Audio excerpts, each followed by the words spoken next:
Welcome back to Own the Shift. I'm your host, Mel Mosier. Today, we are talking about the muscle that keeps your shift alive long after the excitement wears off. Radical resilience. This is more than bouncing back. This is the ability to keep moving forward when life, circumstances, or even your own mind trying to drag you back.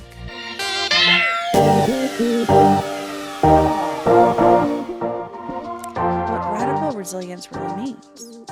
Resilience is not just grit. It is not just working harder. Radical resilience is knowing how to adapt, recover, and still move forward without burning yourself out. It is about having the flexibility to bend without breaking. It is also about having the discipline to keep showing up even when it is not easy.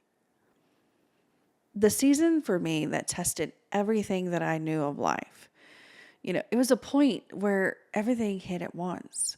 My career was shifting, my home life was heavy, my health was not where I wanted it to be.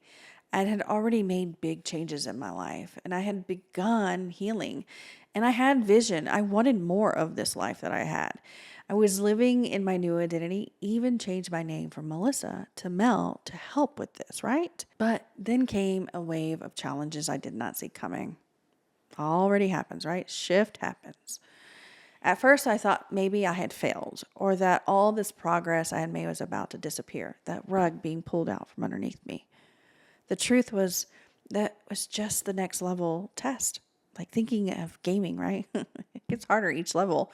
Well, here was my opportunity to really apply shift under pressure. I leaned on my routines. I reached out to my circle. I let myself rest when I needed to, but I never let go of the vision. That was resilience. Not perfect, not pretty, but forward. Why resilience matters in the shift. Without resilience, you will start strong, but stall at the first big obstacle. And there will be obstacles. Newer versions of you get tested. Resilience is the difference between this is too hard, I am done, and this is hard, but I'm still going. The science of resilience is pretty amazing here. Always going back to science, right? Resilience is not fixed. It is a skill you can build. Psychologists describe it as a combination of emotional regulation, optimism, and problem solving. Neuroscience tells us that when we face challenges, our brains form new connections if we choose to engage with the problem rather than avoid it. This means every time you navigate a challenge, you are literally strengthening the part of you that can handle more in the future. This is where you get stronger. How to build radical resilience. Number 1, anchor to your why. When you know why you are in the shift, you can handle the dips. Number 2, protect your energy. Burnout kills resilience. Build in rest and recovery before you crash.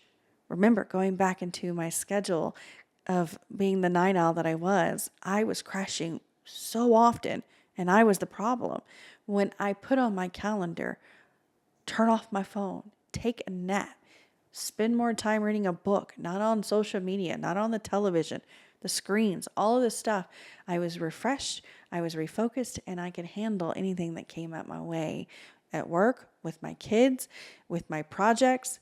I was more capable because I was intentional with the rest that my body and brain needed. Number 3, stay adaptable. If the path changes, adjust without losing the destination. Number 4, call in support early. Isolation weakens resilience. Connection strengthens it.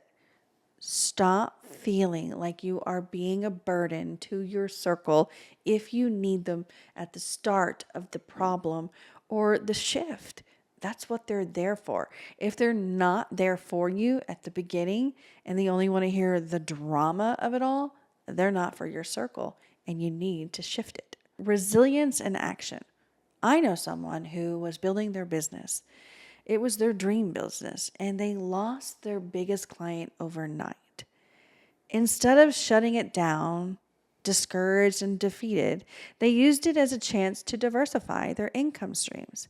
They pivoted. That pivot not only saved their business, it made it stronger. That is resilience. Not avoiding the fall, but turning it into a step forward.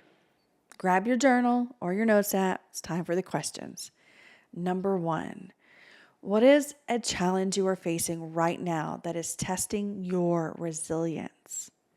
Number 2, what can you do today to adapt without giving up the vision?